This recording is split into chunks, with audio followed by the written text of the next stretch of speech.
All right, so we decided to just come on here and record as we were talking about. Cut all that out.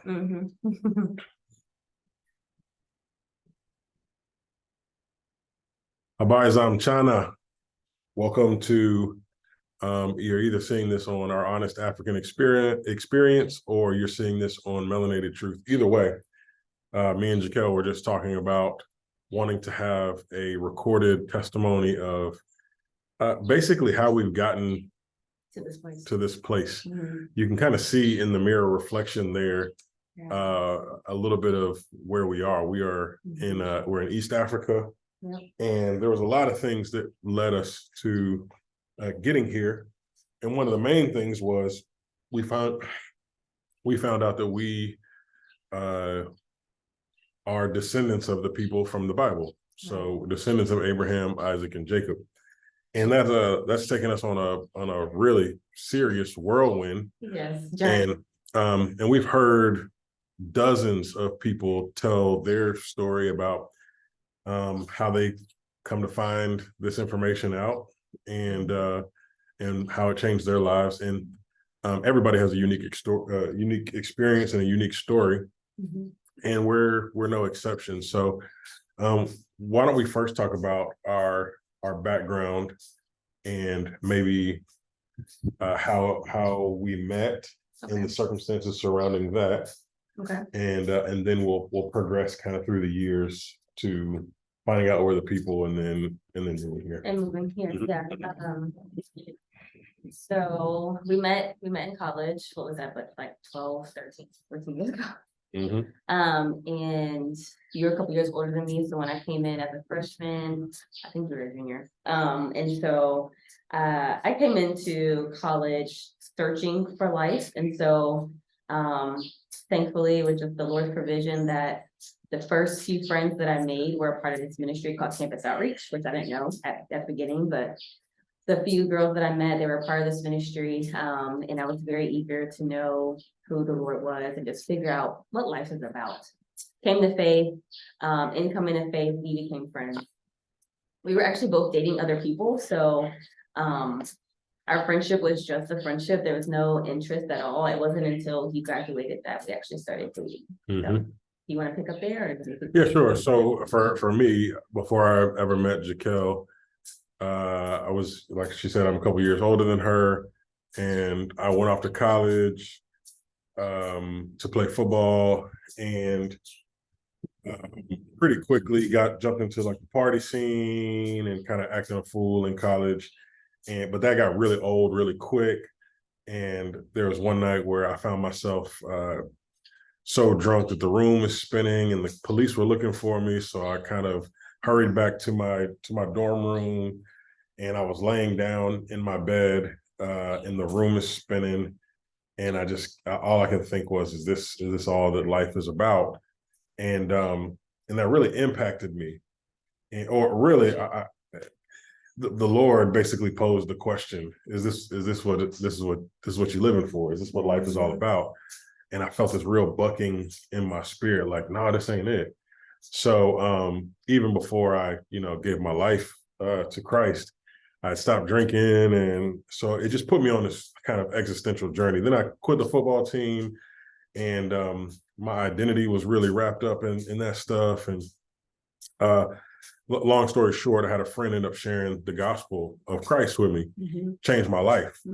And from that point on, I was sold out for Jesus. And I was involved in this ministry that I eventually met her in, became one of the leaders of the ministry, was, sharing about Christ with friends and family. And I was just completely changed. I was completely inside out changed, legitimately born again, all those kinds of things. There's a whole bunch of things that I was looking for before that I didn't even have a taste for anymore. And the opposite was true as well. Things that I just never could find myself. I remember my mom growing up would always say, read your Bible and like all this stuff. And there was a few times that I actually attempted to do it, and I could not stomach it. Not because I didn't want to, but I just didn't have a spirit of understanding. I couldn't understand what was. I didn't understand. I didn't get it. I didn't know the book was too big. It was too intimidating, and I couldn't do it. I couldn't do it. So I would have called myself a Christian at the time, but it wasn't until I went to college and a friend shared the gospel with me that I realized, oh, there's a difference between saying that you're a Christian and giving your life to Christ and walking with him. Right. There's a verse in Micah 6, verse 8. It says, he's shown you, oh man, what is good, and what does the Lord, Yahweh or Yahuwah, what does he require of you but to do justice, to love mercy, and to walk humbly with your God, your Elohim. So that was a verse that really impacted me early on. It's like, oh, this is actually about walking with him. This is about following him. This is about learning from him. So it sent me on this journey. So not too long after that, me and Jaquel meet, and we're just friends. We're walking in this ministry. We had both just been introduced to Jesus. We both just received the Spirit and are now able to comprehend what Paul says. Only the Spirit can comprehend the things of the Spirit. So we're basically both just taking these baby steps together. First Peter 2, where he says, like newborn babes, long for the spiritual milk of the word, so that by it you may grow in respect to salvation. Right. Our friendship was that. So our friendship was all about that, and so that was us in a nutshell up and through college. And then I graduated before she did. I went on staff with this ministry. Right. So I went to a whole nother city and was working at a university, helping college students know Jesus and etc. And I'm fast forwarding a little bit, but me and her ended up getting married. Right. And I hit this really huge wall of depression. Yes. And I think you were probably depressed. Would you say you were depressed before we got married? It was happening. It was happening, and then we got married in the middle of it. Right. I really hit it. The first year of our marriage, I just hit this strong, serious wall of depression. I didn't understand it, Me either. Looking back on, of course. Yeah. But looking back at it, what I realized, and I kept on asking myself in journals and all kinds of different stuff, I kept on asking myself, like, it just feels like I take this stuff way too seriously. Yes, you said that often. There's all these people around me, students, staff people, etc. And I'm not judging any of them. Right. But there's all these people around me that say that they care about Jesus and love him and walk with him and etc. But when I say certain things, I'm the one that's just taking stuff too seriously. Right. And I just couldn't understand. I didn't understand why. And it just sent me to this really dark place. We were also being forced to go to this church that was really racist. And I was one of the only I was the only Black person on staff at the time with this particular region. So, it was just kind of the white people dog whistle thing where, you try to explain why this place is not just not good for you, but it's not good for any Black person. And they just wouldn't listen. And all of it kind of amalgamated into what was depressing me. Yeah. It was students say that they care about Jesus, but then won't actually walk with him. And a lot of rejection in ministry. A lot of rejection in ministry, a lot of students that say they were walking with Jesus, but just refuse to open the Bible, which I didn't understand. Yeah. A lot of staff people that were, just kind of half stepping. And then on top of it, I'm being forced to go to this church. And I've got the pastor of the church saying like racist things to me, explicitly racist things to me. And I'm like, man, this is tough. So I tried to get out of ministry. And we made this plan to get out of ministry and I was going to be a teacher and just completely change paths. I still wanted Jesus, but I didn't want whatever that ministry was. So but the Lord had different plans. The Lord had different plans. And there's a pastor, a mentor of mine that was living in a different city. He called me and he basically said, hey, you got all these gifts to be a pastor. You should, starting a seminary, you should come and work at this church and we'll pay for you to go to seminary and etc. Right. So I basically said, no, I don't want to do that. I'm leaving ministry. I'm good. I don't want to be a pastor. I don't want nothing to do with none of that. In my experience, there was a lot of people that were saying that they love God and they walk with him, but they just don't live like it. And I'm not, and I just was not interested in looking like something. I just wanted to be it. I wanted to do it. I wanted to actually follow. Like that was really my only motivation. The only motivation was like to actually see it in the scriptures and follow it. And I didn't have to have a whole bunch of recognition or a whole bunch of acclaim. I just wanted to actually live the thing out because my life was legitimately changed. So we go to we moved through some prayer, we end up taking the offer. Basically, yeah. There were a lot of prayer, and the pastor basically said, okay, that's fine that you said no, but just pray for it pray about it and see what happens. So I prayed about it, and it was real clear. Yeah. Through, I don't want to make this much longer than it has to be because it's not even the full point. But most I made it real clear, like this is what we're supposed to do. Right. So we go to this, country town of Augusta, Georgia, and we're at this church that has all of these ties. The roots of the church have these ties to the Confederacy. It's a bunch of and the whole time I'm praying like, what is this? Why are we doing this? Like, I don't, we met some great people and all that stuff, but it was still a big question mark. Yeah, and really, what the tipping point was is we were going to be able to work with Black people. Yes. So there was there's a historically Black college in the town, and this pastor said, go to seminary and you can create your own job description. Yes. And I was basically like, well, I want to minister to Black people. Yeah. And I want to minister. I'm good at college ministry, so I want to minister at this historically Black college. So he said, no problem. And man, we was there for 4 years. Yeah. And it was beautiful. Like being able to hang out with Black people and talk about Jesus and see people's lives change, and it was wonderful. But again, we hit this glass ceiling that I didn't understand. In seminary, I'm getting all these great basically these great marks in class. Professors are constantly talking to the pastoral staff and telling them how basically that I get this stuff, right? And how well I'm doing and all these kinds of things. And when it comes time for me to graduate from seminary, I was supposed to go on staff as a pastor with this church. Yeah, that paid for your whole degree. They paid, thousands of dollars for me to go through and get this degree. But the pastor that recruited me had gone somewhere else and taken a job somewhere else. So when it came down to the end of this thing, now, it was just I would call it passive aggressive racism.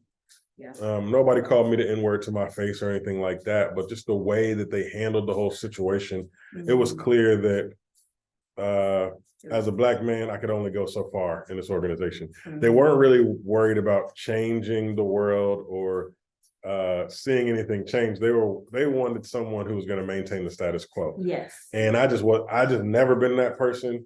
And like I said, the start of my story with Jesus was one of radical change. Like I was completely changed turned around and flipped upside down or whatever. Yeah. And I just wanted to see that for as many people as possible. And I had a heart very specifically for Black people. And I made that very explicitly known everywhere I went, that even though the Lord had us in majority white spaces for a very long time. It's like it was very abundant. I mean, everybody knew. It's like I love everybody, but I'm not hiding the fact that I really love Black people.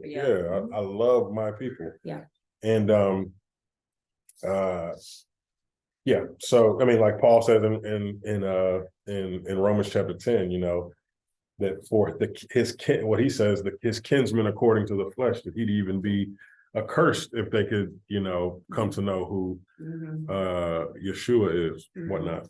Anyway, I very much felt that, and I wore that on my sleeve. If you weren't okay with that, then we just didn't need to interact because I was okay with you not being okay with that kind of thing. Yeah. Anyway, so fast forward, that relationship ends, and we end up getting recruited. By the time I was graduating from seminary, there's a bunch of churches that were recruiting me to be a pastor. So this one church basically acting strange towards me, it was like, okay, no sweat. I'm not going to fight to be in a place that really don't want me to be there in the first place. So let me just leave.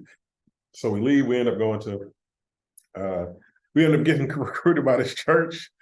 Again, another kind of mysterious situation where, I mean, this time I had basically heard an audible voice in my head that was, so okay, here's how it happened. I'm talking a lot, so just take over whenever you want.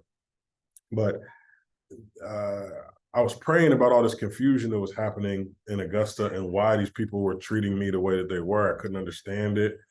And the Most High said to me, I heard his, in an audible voice in my head, he said, stop asking from people what only I can give you.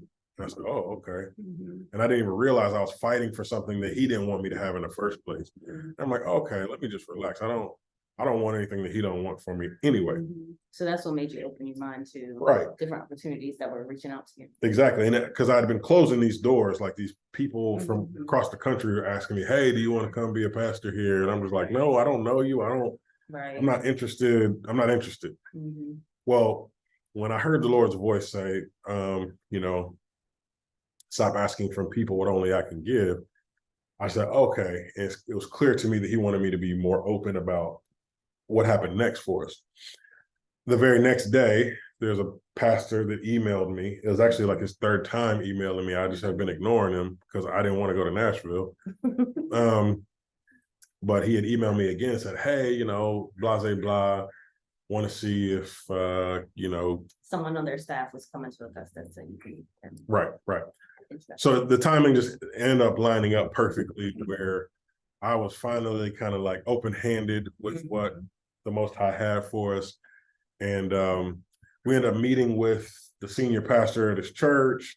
And I did my very best to like bomb this interview because I knew it was like a job interview, but I didn't want to go to Nashville because Nashville just seemed like the white capital of the world. And again, it's not that I don't like white people, it's just that I was very explicitly about want to see my people come to faith and know him. And it's so in my mind, especially then, it's like, man, our communities are so broken.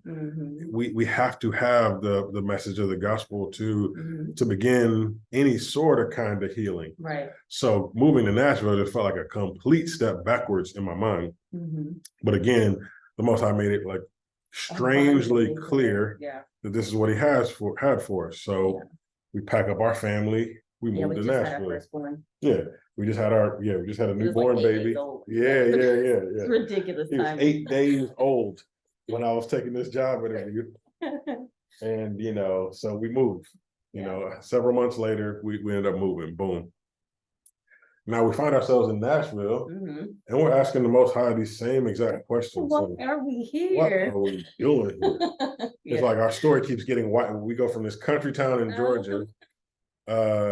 Well, we go from a really country town in Georgia to this church that has these historically Confederate ties, Confederate Army ties. Now we're moving to basically, it's funny because when we had settled in Nashville, I started telling people, I'm like, they started asking me like what it was like being there and how was it and all that. It's like, it's fine, but it feels like the white version of Atlanta. Yeah, you said that. It's like white. Nashville's like white Atlanta.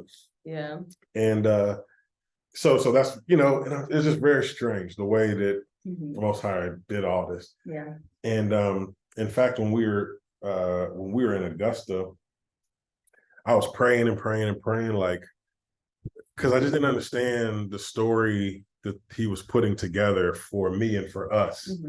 So I was praying and praying and praying, like, Lord, if you'll just give me clarity, I'll do whatever you say to do. I'll do whatever you say to do. If you just give me some clarity on like, what is the trajectory of this thing? I'm not in this to be some famous pastor. I don't want to write a whole, my goal isn't to write a whole bunch of books or to get a whole bunch of notoriety. I just want to be obedient. I just want to actually walk the thing out.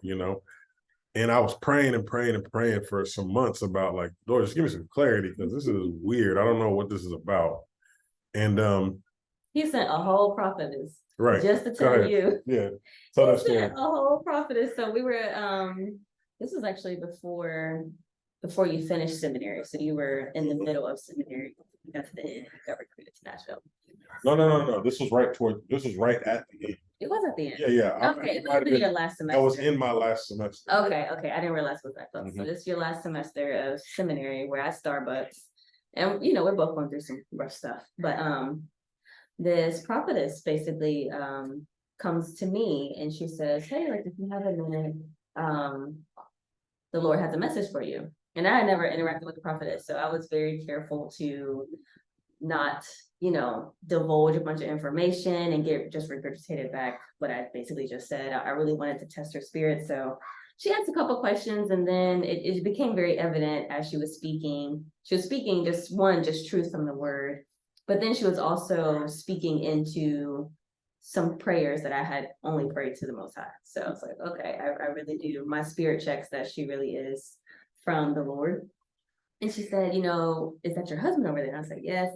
She was like, I have a message for him too, if he has a moment. So I go over there to John. And I already know, like, because when we pulled up to Starbucks, we was both angry at the Lord and at the world. We were both angry at a bunch of things. I was pissed off. Very much more pissed. I was in more of a grieving state. But anyways, so I already know, like, he's angry, he's hot right now. So I'm like, but I go over there and I say, hey, there's a prophetess over here, she'll speak to you. And he's just like, why not? Basically, right. Sure, we'll see what happens. So you sit down, and the first thing she says is some encouraging words, right? What did she say exactly? I feel like you remember better. So I was about to send this email to a boss that basically said, I don't care what you say, either leave me alone or fire me. Yeah, right? yeah.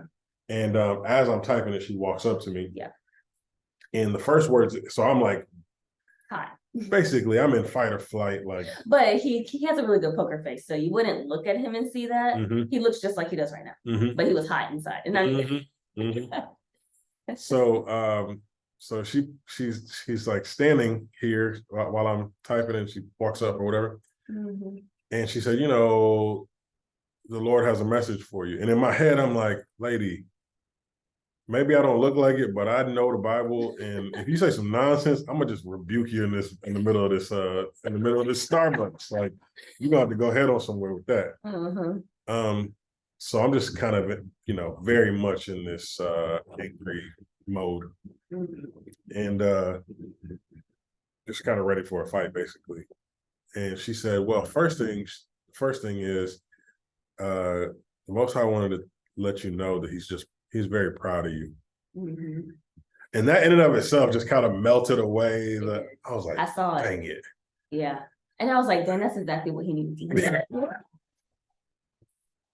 It was just like, wow, like that is exactly what he needed at that time. So anyway, so that's how she started it. And that really did like take off a lot of the defenses. So I'm like, okay, all right, what else? Yeah. And then she said a bunch of things that really aren't for YouTube necessarily. Right, yeah. But there's a bunch of things that she said. She said, the Most High said that you're gonna be moving. She didn't say that. And I was like, oh, we just bought our first house. So yeah, I mean, I think we hadn't even closed on our first house. Oh, that's right. Yeah, we hadn't closed yet. We were about to close on the house. We're in the process. No, we had closed because LJ he'd already been born. He wasn't born. Oh, he wasn't. Oh, okay. So we were about. Okay, so then we were about to. Yeah, it was about to happen. All that was up. So we were about to close on our first house. So I'm like, in my mind, I'm like, no, I just bought a house. Like, I'm not leaving this place for at least 5 years. It doesn't make sense, Long story short, 6 months later, we were gone.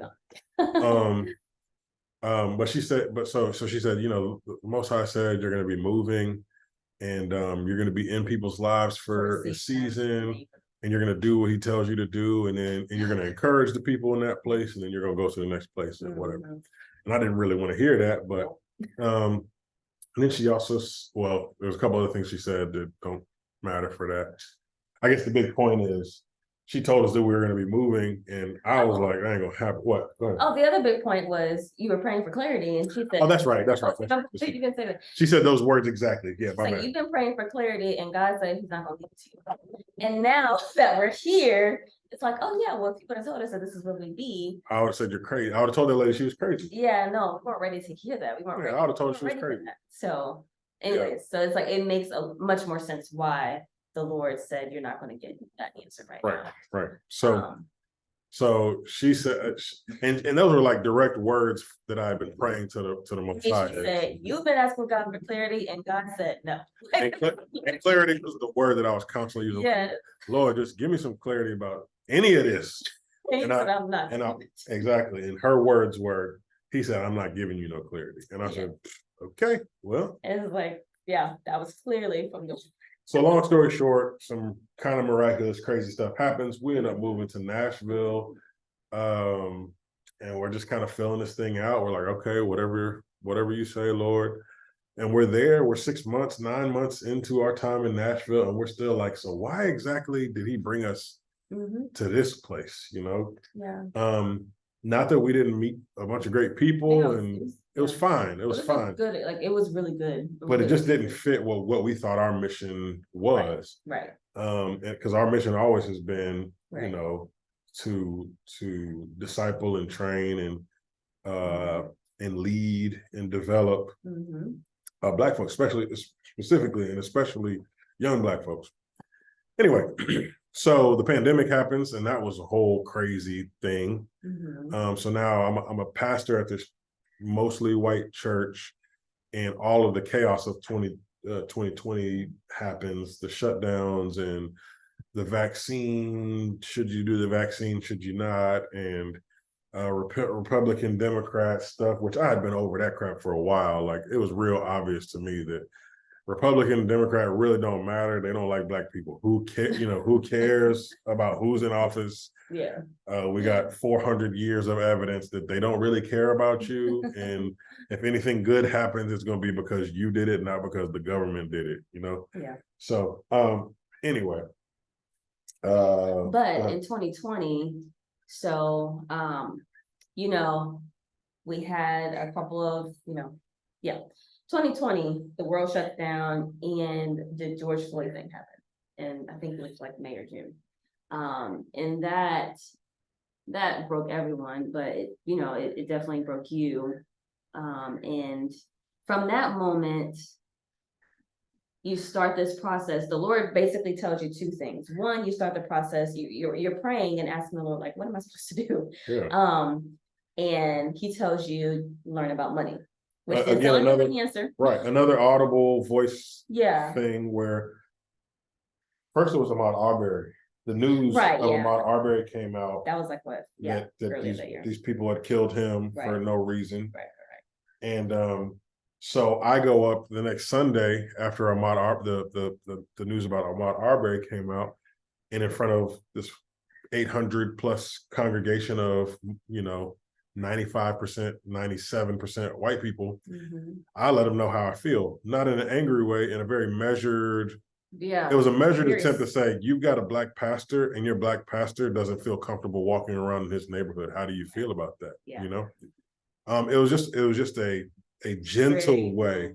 Yeah, a gentle way of saying, letting them know this affects me and it's not okay. And if I'm the pastor, if I'm one of the pastors here, we gotta do. Yeah. We gotta do something about this. Right. No more talking kind of thing. So, as you might expect, there was some pushback from some people in the congregation. Pastors shouldn't talk, that's social justice, some old bull crap. That's social justice. Pastors shouldn't talk about, X, Y, Z. And I'm like, I kind of expected it, but it's just disappointing when it actually happens. To the other pastors in the congregation's credit, they had no problem with what I said. Yeah. And they actually had a problem with the people in the congregation Right. that were acting a fool. But the foolishness persisted, and the damage was kind of done. It's like, okay, as my time there progressed, I was coming into this church, and I didn't know who was for me and who was against me. Mhm. I didn't know if you were a Republican or a Democrat, and it really didn't matter because it's not like one is for Black people and the other one's Right. not. I didn't know if you were a pro-vaccine person or anti-vaccine person.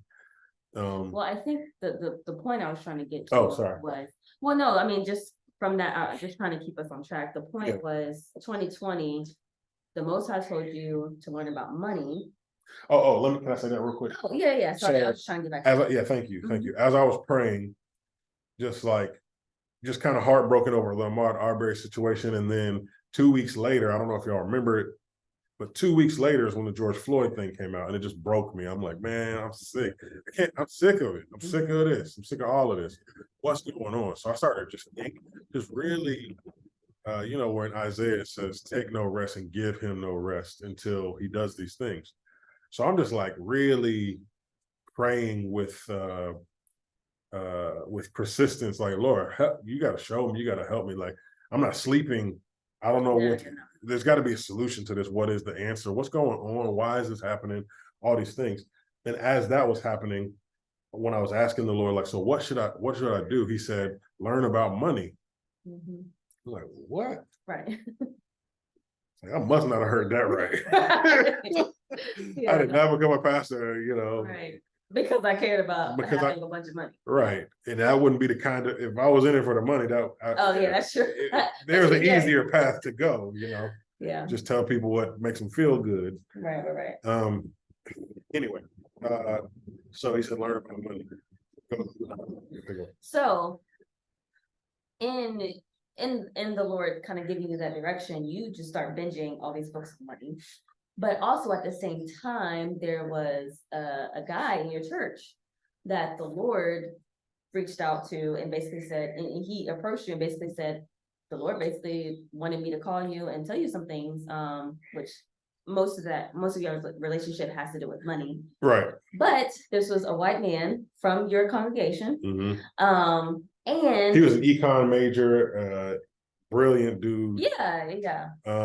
Also a football player. Oh yeah. So we just had all these levels of connection. So I'm like, all right. He said, let's meet up. I said, sure.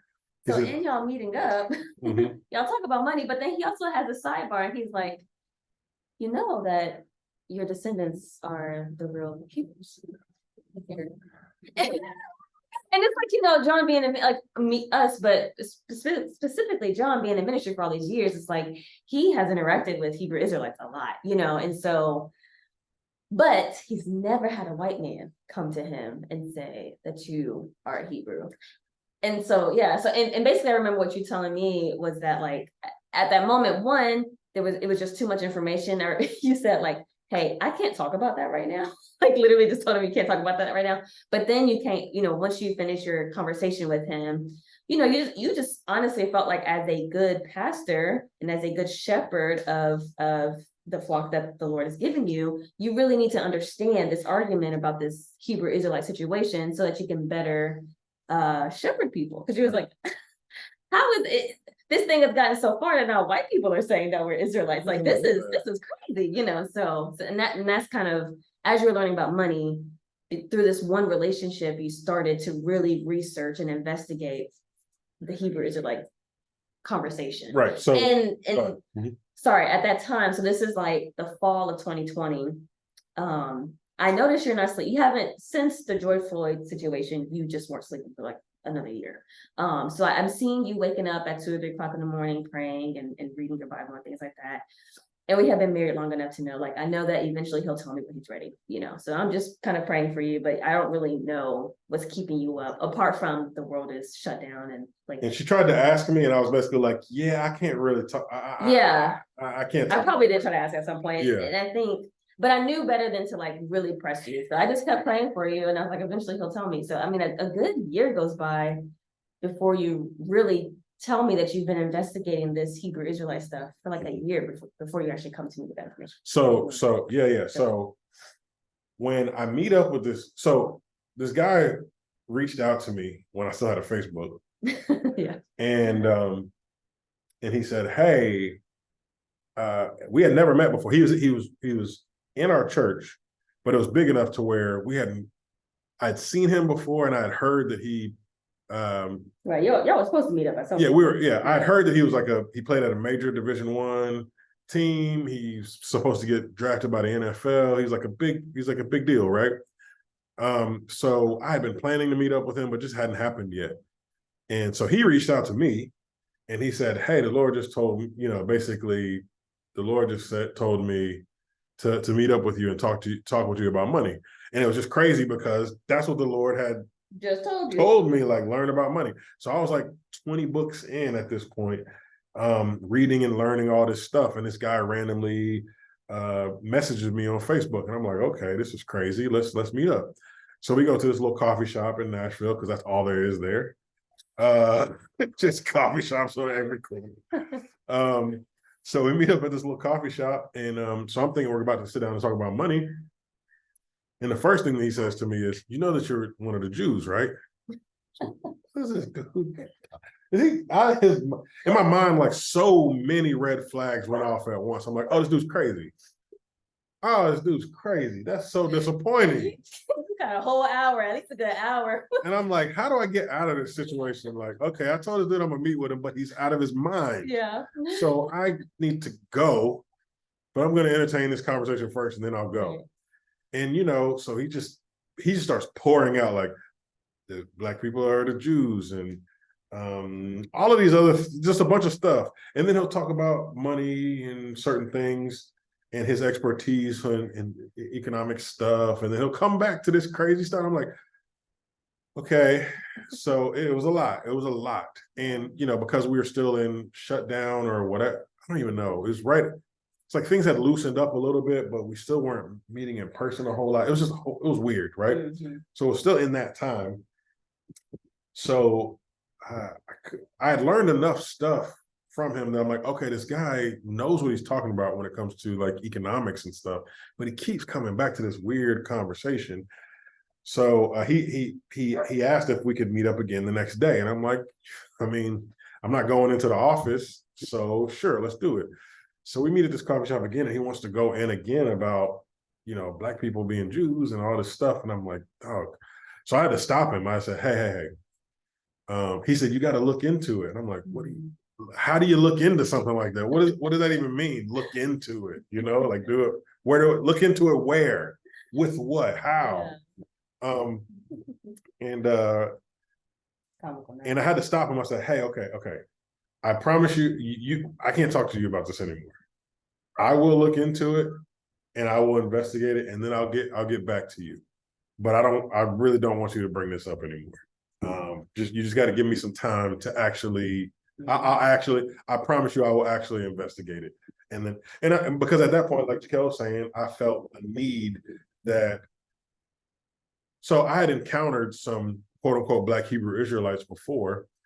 And to me, they were really easy to explain away because, Black people in America have had our history and our heritage completely wiped away, our language wiped away. Like, so it made sense to me that these people would try to grasp onto something that's not theirs. Identity, right? And why not have that? Yeah. That's great. That's the identity you would want to have, right? Especially coming from the amount of oppression and et cetera that we've come from. So to me, it was like, oh, these people are claiming this ethnic claim, and they don't really realize that freedom is found in Jesus in the first place. It don't matter what you say your bloodline is. If you ain't got Jesus, that crap ain't worth the hill of beans anyway, right? So I'd always put them in that category because I was in Augusta one morning reading my Bible on the front porch, and this dude on a bicycle rode by, and he's like, "Hey," and I thought he had a problem with, "What's up?" And he said, "You are the Jew the Bible speaks of." And he put his fist up, and I said, "What?" I said, "Did you say the Jew?" He said, "You are the Jew." He's riding this little beach cruiser and kind of like a dirty t-shirt and some blue shorts. blue basketball shorts, and he said, "You are the Jew that the Bible speaks of. Look it up." And again, I was like, "Look it up where? What does that even? What does look it up even mean?" You know what I'm saying? Anyway, so fast forward, now this white dude is saying the same thing to me. I'm like, Yeah, so you really gotta look at So it. I You gotta gotta- figure out where to look at it. right. And the reason I got alarmed is because it was easy for me to explain to myself why Black people would be saying this about themselves, why they want to. It's the same reason Black people get caught up in Kemet, Kemetic stuff. yeah, ancient Kemet and Egyptian whatever, and we are gods, and we are, all that stuff that is very easy to explain away, right? Mhm. But I couldn't explain why a white dude who has really no, Yeah. for lack of a better word, there's no skin in the game for him, why he would say that. So I'm like, okay, let me just look into the information, because obviously this is not true. Obviously, this is a silly thing for someone to even say. So let me try to kind of aggregate enough information for him just to be like, hey, this is the 7 reasons why this doesn't make sense, and this is actually harmful information. So it sent me down this rabbit hole, and I started looking. It first started with some YouTube videos, but you can find basically anything on YouTube, right? Yeah. But the YouTube videos, I started stumbling on some YouTube videos that had primary sources in it. Yeah. And I was like, oh, That's different. this is interesting. So then you went to them primary. So I started going to the primary sources, because you can pull them up on Google, what is it, Google Books or Google Read or whatever it's called. But these old, books from the 1500s and the 1400s and the 16 and 1700s, and you could pull them up, and you could pull to the page that the dude was, reading from or explaining from, and you go, wait, it's not just some. Because at first I thought it was just some verses in the Bible that these people were bastardizing, and that's where they were getting this idea from. But then as I started seeing some of these people aggregating primary sources historically, and these are like really wonderful sources, people like John Ogilvy and others of his contemporaries, and over again it kept on saying, the Jews, wide noses, big lips, and long heads. And I'm like, oh, like that sounds like a Negro. And then, it's like over and over again they keep on. That's all I need. That was like big nose, big lips, and a long head. That's look like me. So over and over again, we're kind of, I guess. He's not telling me any of this. I haven't told you, Kel, any of this. So I'm completely unaware, but. But because I still wasn't convinced. I'm like, okay, maybe there were some Jews that were Black, but that don't mean that Black people in America are Jews. I mean, come on, right? Right. But at first they're like the plausibility of this is 100% nonsense. But then incrementally it became like, oh, there's sources that say the Jews are Black, and then it's like, oh, there are sources that say that there were Black people in Spain and Portugal that were the Jews, and they got sent to West Africa during the Inquisition. Oh, that's real interesting. It's real specific. It's real specific. And there's sources that say you can't call a Jew anymore. You call them Negroes. Yeah, yeah. There was a law passed in whenever it was, basically mid 1500s. Yeah, the mid 1500s. Because there was some tension in Portugal or whatever over the Jews, that it became illegal for you to even call someone a Jew, so they got known as the Portuguese Blacks or the Portuguese Negroes. I'm like, oh. And them same Negroes ended up in West Africa. Right. And then, there's information. And about 20 years later, the slave. I think it was it was a little more than 20 years, but either way, you could start tracing the steps. And I was like, oh, shoot. Then I started seeing all this other information, but what the biggest thing that I started devouring this information to build this case, it's evidence, so I started gathering this evidence, and as I started gathering evidence, I'm like, oh my gosh, this is like, as crazy as this sounds like it's actually true. And then I came across someone talking about kumbaya, the Negro spiritual kumbaya, and and they explained it. Somehow they explained it, and I was like, that don't even sound. First of all, the explanation was wrong.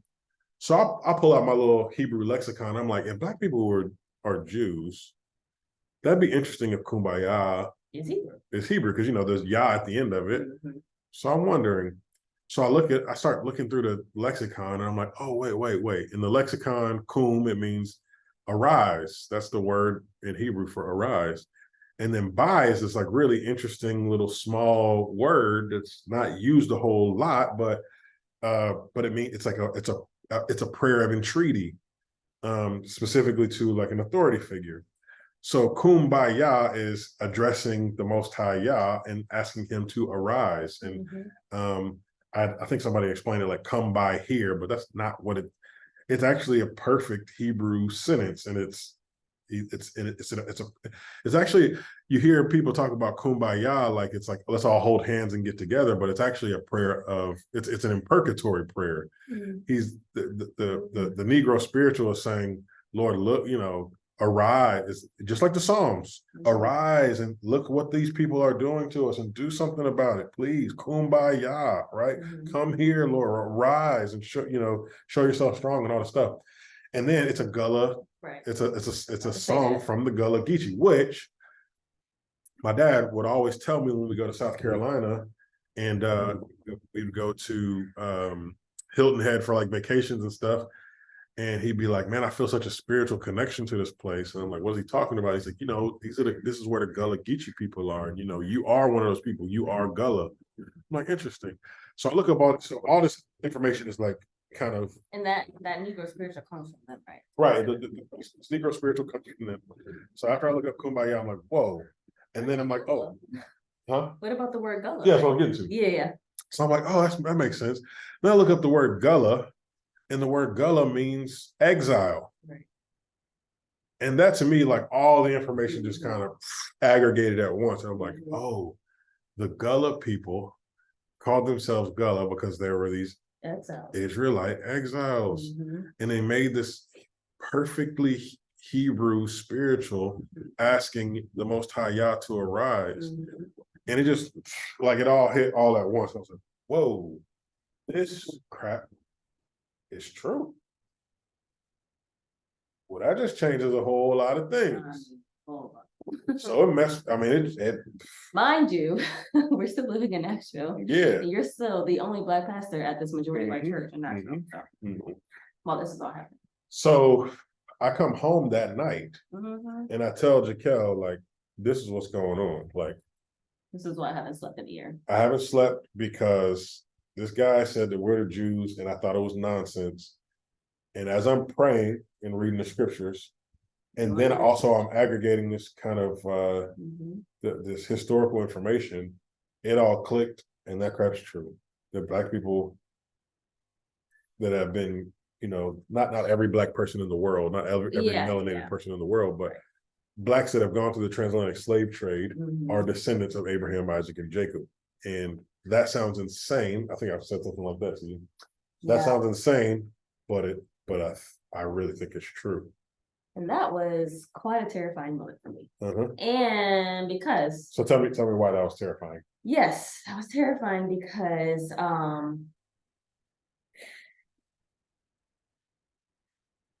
we're about to have our 10-year anniversary in January. So this is like what, year 8 we're talking about? At that point, it was year 8. Yeah. So I've been married for a while, known each other for a while. Whether I like it or not, 2 things. One, John, you just have a gift of discernment, and you have a gift of discernment. So a lot of times you write about stuff, even if I don't like it. Right? That's just true. It's like I meet somebody within 30 seconds, they haven't said anything weird or anything. Like, within 30 seconds, it's like, nah. And then a week or 2 later, I'm like, dang, he was right, So that's just like what I've seen, over the past 10 years that we've known each other. But secondly,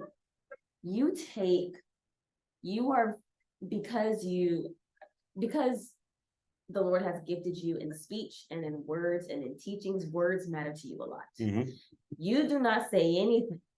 You don't let any words come out of your mouth without really pondering what you're saying. very opposite of me. Most I of just the be saying stuff. Yeah, most of the time. But it's like and especially something as weighty as that. There's no way that you would come to me with this information without doing strong due diligence of research and work and everything. On top of me visibly watching you not sleep for an entire year. And then you come with this information. So it's like off the top, as soon as you say it, I'm like, man, whether I like it or not, there is like a 90% chance that this is true because I know how you research. I've watched you Right, research meticulous, yeah. meticulously. I just know how careful you are. So it's like, so that's the first thought. The second thought is, oh my gosh, if this is true, I have to live in that truth. I cannot live outside of truth. So if I know this information, I have to live in light of this information. And that thought was just as terrifying as the first one. So I think it probably took me like a good 2-3 weeks before I even started my own research. Like I heard you and it was like, this is probably true, but I can't even process that right now. It was just too much. Honestly, this thing was on. But the day that I come to that conclusion, I looked up in the lexicon, kumbaya, and then the Geechee people, and all these things. Just when the light bulb went off for me, I came home and told her, well, there are some people in our neighborhood, this young Black couple that we had been meaning to connect. Jaquel had connected with the wife, and I had seen the wife with the kids walking around the neighborhood before. I'd never seen the dad or the husband or whatever. I have finally met the dad, like maybe like a week or two before we've had this conversation. Right. Anyway. So the day I come home, we had been meaning to get together with them for a couple months, but it just hadn't happened. So the day I come home and realized that this is true. We're descendants from the people from the Bible. What the heck? Well, we didn't have a whole lot of time to talk about it because we were going over to this couple's house to have dinner. Yeah. So we get to their house and we're kind of like, right. It's a lot. It's a lot. It's a lot. But we done already made this commitment to go over there and to hang with these folks. So let's entertain, let's be polite. And they seem cool. Yeah. So let's have dinner with them. But there's a whole bunch of other stuff that we need to talk about, So we go over there, we have dinner. They're cordial, they're kind of nice, whatever. And we have a good time. And they introduced us to their kids. One of the kids' names was Judah. So he said, "Oh, this is Judah." I said, "Oh man, that's a good name." Other one, yeah, it don't matter. Yeah. And I don't want to put all exactly. I was like, but I said, "Oh, Judah, that's a good name." And there was just like a little pause there. Anyway, so we go on. We're starting to eat, have dinner, getting to know each other. I think we had gotten to the point in the conversation where we were talking about our faith. Right, and they know that I'm a pastor, so I know that like people get weird around pastors and stuff, and so. But our faith is like a really big part of who we are. So we were just like, yeah. So tell us about your faith, walk, journey, whatever you want to call it. And they took a pause and they looked at each other. They did one of these, like, right. And then they were like, well, the wife started kind of stumbling over her words. I'm like, oh. You ain't got to make it. It ain't got to be weird, But they kind of said like we're kind of in like this weird place. We're kind of investigating some things, and as they're kind of fumbling through these words, I'm like, oh my gosh, are they having the exact conversation that we're having? And we can kind of tell, like, oh shoot, this. Yeah, like what if they're about to say the same thing we're about to say? That's crazy. Right.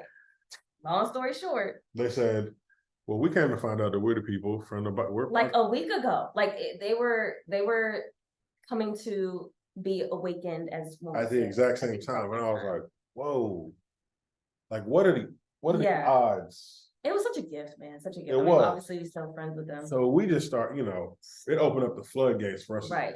Because we didn't have nobody who am I going to talk to about this, right? So from that point on, I mean, we was meeting together as a family, so we're the same age, our kids are similar ages, so we start doing this research together, and we start just talking through all these things together and figuring out how do we live out this new thing. What implications? One of the big questions that I used to think about, and I remember I told someone,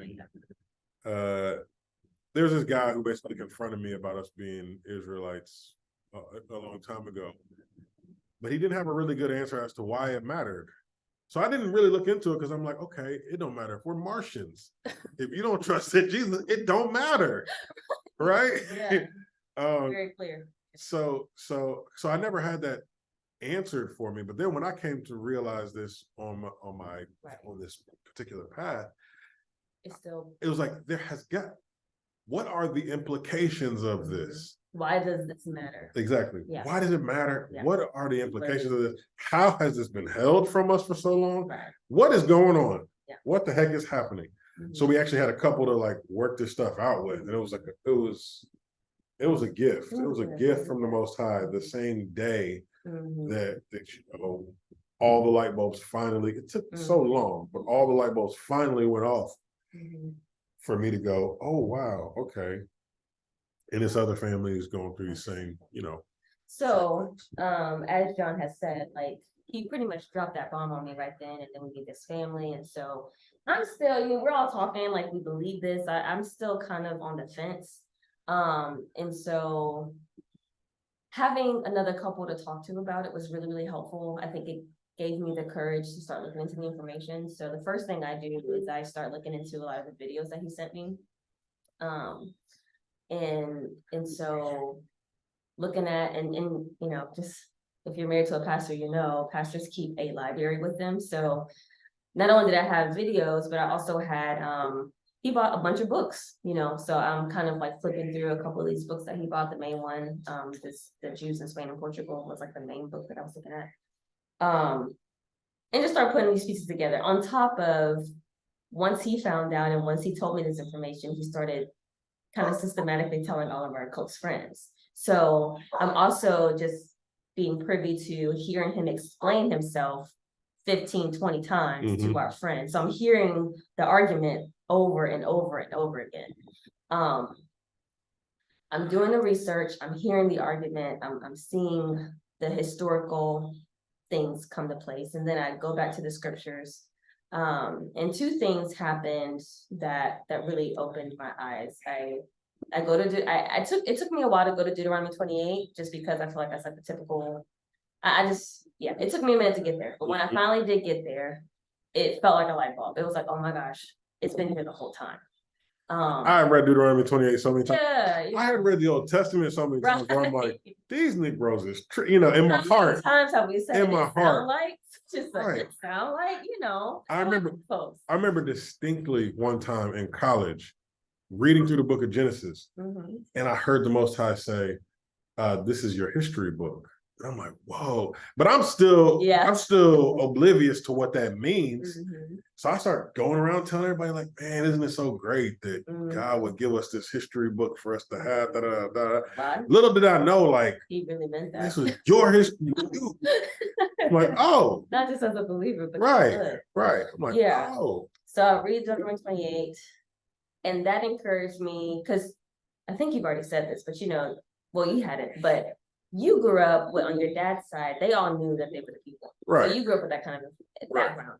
So my daddy would always say, and I'd be like, bro, what are you even talking about? Yeah, you never really with them. Yeah. But anyway, so after reading Deuteronomy 28, I finally mustered up the courage to just ask my mom, like, Mom, like, growing up, did you ever hear about that's something?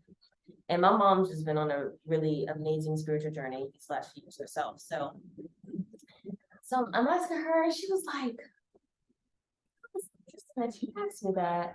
She was like, long story short, no, I've never heard that growing up. But, I read my Bible every year. And this year I was reading, I was asking the Lord, like, where are our people in this book?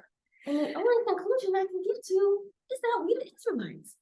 But I don't know who to talk to about it. And I just came to that conclusion a couple weeks ago. And I had no idea who to talk to about it. So it's just very interesting that you're calling me, asking me this now. And to me, that was just like, that really solidified it for me because, Miss Tangi ain't on no foolishness. First off, my mom, if my mom, no she is gifted in discernment. She ain't about that foolishness, that's a reason why it's really taken her a long time to find a community of faith because, people be out here just wilding. Yeah. But the Lord had awakened my mother to something that I was awakening to when we hadn't even talked about it. Like, I mean, and she wasn't talking about it to nobody else. She was just reading her Bible like she always do. Right. She just going through reading the scriptures and just asking these questions and coming to conclusions just all by herself on her own, just her and the Most High, just, you know, working things out in the spirit. So Yeah. So, so then I go to my mom. Oh yeah. And you know, my mom, she was the treasurer at the church. Right. She was the first one there, last one out, like every Sunday, you know what I mean? Dragging me to church growing up and all this kind of stuff. Even when I was rebellious, Yeah. she was the one. And she, you know, to this day, she gonna be on the prayer line. Oh, you know? yeah, she's probably on it right now. She might be on it right now. I think it's actually tomorrow. Yeah. So, but you know, that's who she was, who she is. Yeah. And so I go to her and I'm like, dang, like, okay. I done told a bunch of my friends. I done told all the, you know, I done came to these conclusions in my own heart, but what's my mama gonna say? Like, she gonna say, Negro, you done lost your mind, right? Yeah. So I come to her and I basically say, yeah, we the people, you know, I done found out we're the people of the book. That's us. And she goes, well, baby, yes. I was like, wait. How are we gonna be in church all this time? And you not, that's some information I could have used, you know, before I went through seminary, when I was going off to college, when I started reading my Bible on my own, like, help me out with some of this information. And then she pulled out one of my grandmother's old books. It's like this old African study Bible from like the 70s or something. And it wasn't saying exactly that we were the people, but it had all this like kind of confirming information. And but just the fact that there was no resistance from my mom, I'm like, okay, my mom, because I'm still like, okay, maybe there's a chance I'm wrong. I need to get somebody a trusted ear. I need to give somebody who I trust my ear for them to push back against this. So my mom didn't push back. Then I had a friend that was in seminary, black dude. And I'm like, hey, I might be crazy. And I laid the whole case out of what I was saying. And I was like, hey, could you just take some time and whatever pushback you have, just bring it. Like I'm trying to bounce this.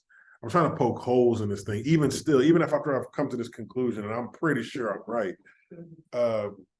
And he came back and his dad was a pastor.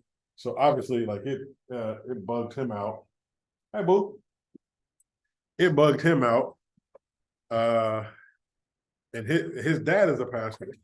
So he goes to his dad and tells him a bunch of the things that I said. And even his dad was like, you know, that makes a lot of sense. So long story short, we came to this conclusion. You just bring her. Yeah. I'm not sure how. Yeah. Oh, okay. It's fine. It's fine. We came to this conclusion and we were just, it was, I was getting, there was crazy at the lack of resistance is what I'm trying to say. Her mom, my dad, my dad was like, when I told my dad, he was like, yeah, that's what I've been saying. Oh, you? Oh, like. And I'm like, dang, ain't that crazy? My auntie, same thing, a whole bunch of people, right? So then I don't know what she just said. So then the long story short is it led us down this, it became very obvious that now we had to work out the implications of what it means that we're Israelites and that our bloodline traces back to Abraham, Isaac, and Jacob. And how could it be that the descendants of Abraham, Isaac, and Jacob find themselves in this condition? That might be a whole nother video and a whole nother thing to work out. But it led us down this path to begin to say, okay, Lord, what do you have for us? Right. And it became obvious that there are other ones up too. Yeah, go ahead. You can go. Open the door. We were doing this at nap time, so nap time's over. But it was obvious to us that our time in Nashville was coming to an end, and we had it end quite abruptly. With this one, so we had to wait for her to be born. You want to hold this one? She don't want me. Oh, she does. So yeah, long story short, sorry, I know that we just got majorly distracted with the kids. But that's how we came to know that we were Israelites. We had both of us had really solid walks with Jesus before For sure. before we Still came, do. and still do. We won't. There's nothing in my blood that would make me give Exactly. him up. Just to make. I think about what Peter says in First Peter, where he says that you have, girl, girl. I think about what First Peter says. You have not seen him, you love him. Though you do not see him, you rejoice with joy inexpressible and full of glory. That's how we to this day. That's how we feel about Jesus. We call him Yahusha or Yeshua, but that's how we feel about Jesus. Though we haven't seen him, and though we can't physically see him yet, we rejoice with joy inexpressible and filled with glory. That we are his and he is ours, and there's nothing that would cause us to give that up. But it's led us on this journey that has brought us here to East Africa. And there's still some things that we don't quite have clarity about yet. For sure. It's a journey. But this is the journey that he's had us on.